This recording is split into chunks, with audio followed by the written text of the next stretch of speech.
నమస్తే. నా పేరు Krishnamraju VVR, president, Andhra Pradesh writers association. Polavaram చాలా విచారకరమైన ప్రాజెక్టు.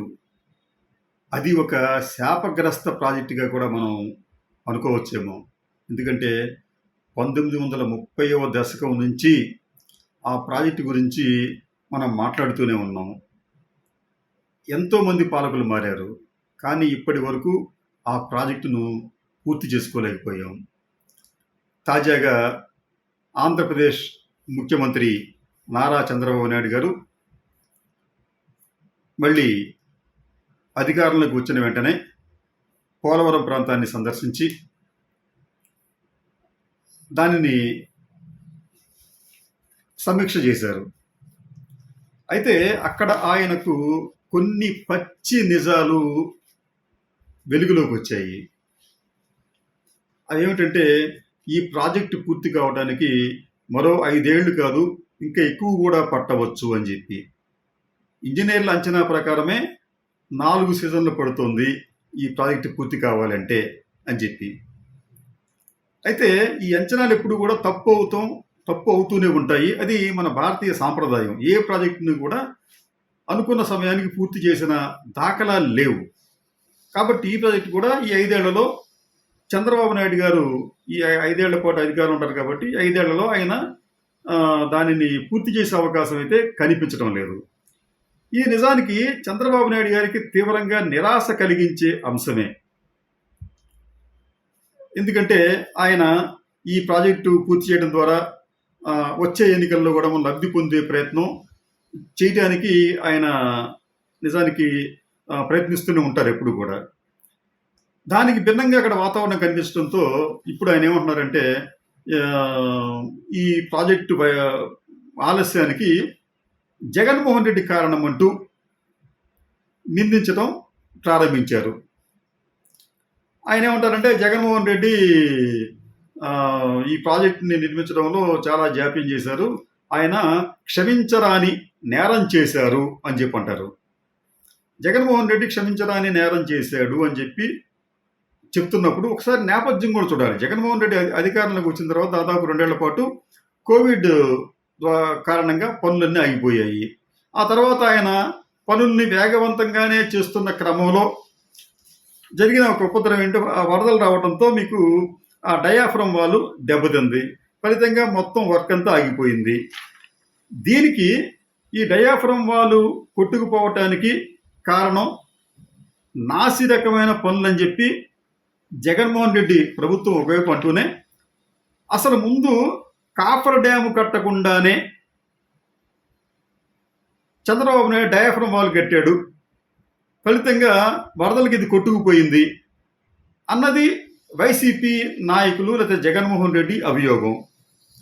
దానికి చంద్రబాబు నాయుడు గారు సమాధానం చెప్పకుండా ఆయన ఏమంటారంటే, ఈ ఎగువ కాఫర్ డ్యాంలో చిన్న గ్యాప్ వచ్చింది, దాన్ని మీరు పూడ్చడంలో విఫలమయ్యారు, అందుకనే వరదలు కొట్టుకుపోయిందని చెప్పి జగన్మోహన్ రెడ్డినే మళ్ళీ బ్లేమ్ చేసే విధంగా ఆయన మాట్లాడారు. ఏది ఏమైనప్పటికీ కూడా చంద్రబాబు నాయుడు గారు జగన్మోహన్ రెడ్డి మీద ఒక తీవ్రమైన అభియోగం ఒకటి మోపారు. అయితే ఇటువంటి క్షమించరాని నేరాన్ని జగన్మోహన్ రెడ్డి చేశారా, లేకపోతే చంద్రబాబు నాయుడు చేశారా?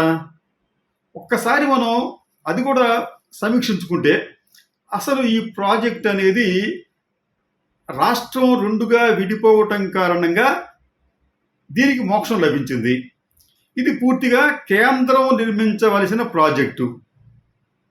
దానిని కేంద్రానికి అప్పచెప్పకుండా చంద్రబాబు నాయుడు గారు చక్రం తిప్పి కేంద్రంలో ప్రాజెక్టు బాధ్యతను తన భుజస్కంధాల మీద వేసుకున్నాడు ఆయన. అది ఒక చారిత్రక తప్పిదం అది. అయితే తప్పిదాల కన్నా కూడా ఈ ప్రాజెక్టును మనమే చేస్తే మనకు అనుకూలమైన వారికి ప్రాజెక్టులు ఇచ్చుకోవచ్చు అనే భావన అనేది చంద్రబాబు నాయుడు గారికి ఆ రోజున ఉండి ఉంటుంది. దాన్ని తగ్గట్టుగానే ఆయన తనకు కావాల్సిన వారికే ఈ ప్రాజెక్టు పనులు అప్పచెప్పారు. నిజానికి ట్రాన్స్ట్రాయ్ అనే సంస్థకి ఇటువంటి ప్రాజెక్టుల ఇంతటి పెద్ద భారీ ప్రాజెక్టులు నిర్మించే సామర్థ్యం లేకపోయినప్పటికీ కూడా ఆయన ఈ ప్రాజెక్ట్ని వారికి అప్పచెప్పాడు. మొబిలైజేషన్ అడ్వాన్సెస్ కింద కోట్లాది రూపాయలు వారికి అందజేశాడు ఆయన. కానీ వారు సరిగ్గా పనిచేయకపోవడంతో మళ్ళీ కాంట్రాక్టులు మార్చవలసి వచ్చింది. అంటే ఇట్లాగా క్షమించరాని తప్పు చేసింది ఎవరు? మొట్టమొదట చంద్రబాబు నాయుడు గారు. ఆయనే అసలు ఆ రోజున కేంద్రానికి అప్పచెప్పి మనకు ఏ విధంగా కావాలో ఆ విధంగా కట్టించుకొని ఉంటే పరిస్థితి ఈ విధంగా ఉండకపోవచ్చు. కానీ దానికి భిన్నమైన పనిని చంద్రబాబు నాయుడు గారు ఆ రోజు చేశారు.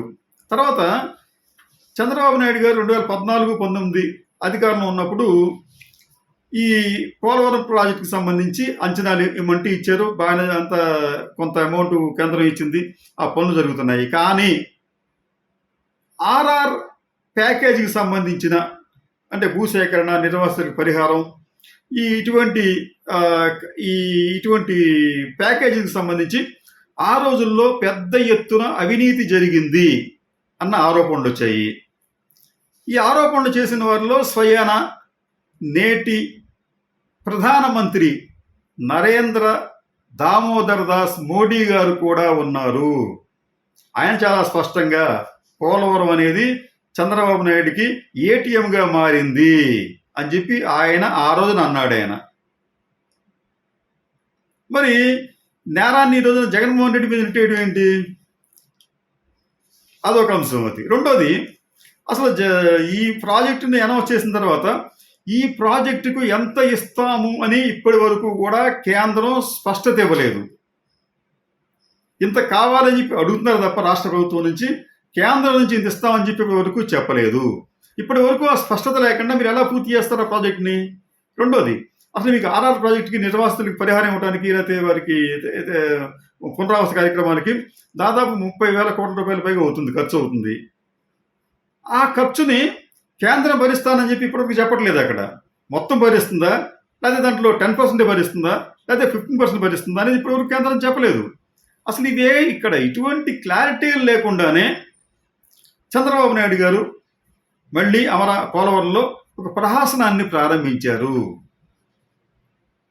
ఈ ప్రహసనం వల్ల ఎటువంటి ప్రయోజనం ఉండదు. ముందు ఈ R&R ప్యాకేజెస్ కింద ఆ విభాగంలో కేంద్రం ఎంత ఇస్తుంది అది ఆ విషయం తెలుసుకోవాలి. ఆ తర్వాత ఈ కట్టడాలకు సంబంధించి ఎంత ఖర్చు అవుతుందో, ఆ నిధులు ఎప్పుడు వస్తాయో తెలుసుకోవాలి. ఇవన్నీ ఏమీ లేకుండానే దీన్ని పూర్తి చేస్తానని చెప్పి ఆయన పోలవరం వెళ్ళి తీవ్రమైన నిరాశకు గురయ్యారు. అంతేకాకుండా ఈ పోలవరం జాప్యానికి కూడా కారణం ఎవరు అంటే, దీనికి సంబంధించి కూడా ఒక ఆసక్తికరమైన వీడియో ఏమిటంటే, ఈయనకి సన్నిహితుడిగా ఉన్న సుజనా చౌదరి గారు, ఆయనే ఒక సందర్భంలో ఇంటర్వ్యూలో మాట్లాడుతూ ఈ ప్రాజెక్టు జాప్యానికి ప్రధాన కారకుడు చంద్రబాబు నాయుడు గారు అని చెప్పి ఆయన చెప్పాడు. ఆయన మరి ఈ రోజున మీరు ఆ నెపాన్ని జగన్మోహన్ రెడ్డి మీద నెట్టేస్తే ఎలాగది? కాబట్టి ఏంటంటే, చంద్రబాబు నాయుడు గారు మీరు మారతానని చెప్పి అన్నారు.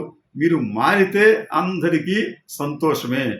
మారకుండానే మారినట్లుగా ఉంటే మాత్రం రాష్ట్రానికి ఏమాత్రం ఉపయోగం ఉండదు. ఉంటే మీ పార్టీకి, మీ ప్రభుత్వానికి ఉంటే ఉపయోగం ఉండొచ్చు తప్ప రాష్ట్రానికి ఉపయోగం ఉండదు. కాబట్టి దయచేసి నిజాయితీగా మీరు మారండి, నిజాయితీగా పనులు చేయండి.